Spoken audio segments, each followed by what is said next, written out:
Tu viens de recevoir un colis de mangues à la maison et tu te demandes comment les faire mûrir, comment reconnaître les différentes variétés et les meilleures manières de déguster la mangue. On voit tout ça dans cette vidéo, c'est parti. La première chose que je fais quand je reçois un colis de mangue, c'est que je vérifie l'état de maturité des mangues. Donc je les tâte toutes une à une, là on voit une kite qui est bien grosse. Je les tâte toutes une à une pour savoir si elles sont mûres, et si elles sont pas tout à fait assez mûres, ce qui est en général le cas, je les laisse dans le carton et je vais les placer à un endroit bien chaud de la maison, à entre 20 et 30 degrés, c'est l'idéal pour aller vite, par exemple au-dessus d'un aquarium, ou à côté du cumulus, dans une pièce chaude. Alors, pour savoir si la mangue est déjà mûre, il vaut mieux se fier à ses narines ou à ses doigts, à son toucher, plutôt qu'à la couleur, parce qu'il existe plusieurs variétés qui sont vertes et qui restent vertes à maturité, comme la Arumanis qu'on vient de voir. La Austin là que j'ai dans les mains, celle-ci est dure, donc elle est ferme au toucher, alors que l'autre mangue, celle-ci, est molle. Elle est molle, elle est chargée de jus, elle est lourde, donc on voit qu'elle est mûre. Bon, après avec un petit peu d'expérience, on sait facilement reconnaître visuellement entre ces deux Austin laquelle est la plus mûre. Passons maintenant aux différentes variétés de mangue les plus populaires. Celle-ci, c'est la mangue Kite, ou Kate.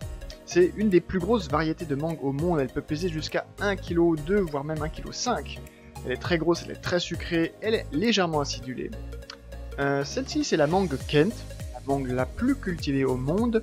C'est une mangue qui est généralement assez jolie avec des teintes jaunes, rouges, mais elle peut être tout à fait verte aussi.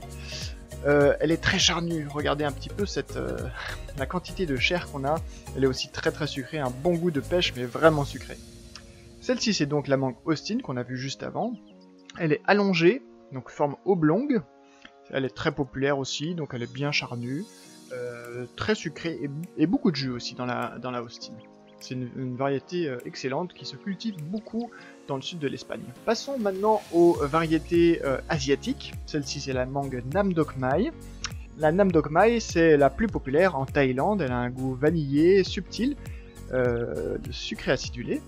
Celle-ci c'est la mangue Arumanis d'Indonésie. C'est la variété la plus populaire aussi en Indonésie. Elle est verte et reste verte à maturité. Elle peut avoir des points noirs en mûrissant, mais pas de souci à l'intérieur.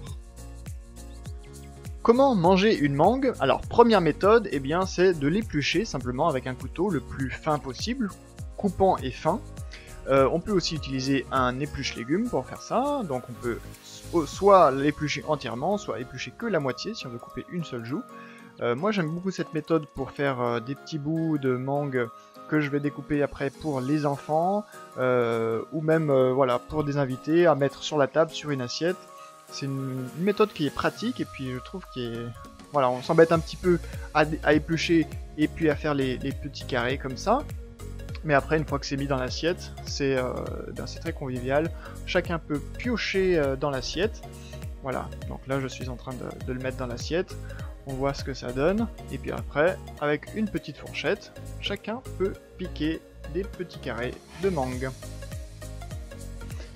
Autre méthode pour manger la mangue, eh bien c'est de couper les joues de chaque côté du noyau. Ensuite on épluche le noyau, on enlève la peau avec un couteau. Il nous reste le noyau qui contient encore beaucoup de chair. Ensuite on plante le couteau, la pointe du couteau dans le noyau, au centre du noyau. Et on va donc manger la chair qui se trouve tout autour du noyau. Voilà, un peu comme une glace. D'ailleurs, tu peux garder la peau de la mangue pour l'utiliser dans tes smoothies. La méthode la plus simple avec les joues, c'est d'utiliser une petite cuillère, comme ça on s'en met pas du tout sur les doigts. Et voilà, on prend des morceaux de chair dans la cuillère, et puis hop, on les mange directement. Et puis voilà, on voit avec cette mangue Austin à quel point elle est juteuse et tout le jus qui sort. Une autre méthode avec les joues, eh bien, c'est découper des tranches de cette manière-là. On peut même manger la peau de la mangue, pour certaines variétés en tout cas, par exemple la Austin et la Kent, on peut tout à fait la manger. Voilà, maintenant la dernière méthode de découpe d'une joue, eh bien, c'est de faire la méthode hérisson, c'est-à-dire quadriller la mangue, inciser la chair de la mangue à l'intérieur de la joue, et on en fait des quadrillages soit carrés, soit en losange, comme là je suis en train de le faire, en losange. Et puis ensuite, eh bien, on retourne la mangue avec les mains, Et voilà, ça donne ce très bel effet qui est très connu pour la mangue de hérisson. Et puis ensuite, voilà, ça donne très très bien. C'est la méthode la plus gourmande de manger une mangue. Ensuite, on termine en prenant une petite cuillère et en récupérant des carrés de chair. Voilà, si toi aussi tu veux te régaler maintenant avec des bonnes mangues de verger régénératifs, eh bien rends-toi sur jurassicfood.com. Je te dis à très bientôt. Ciao.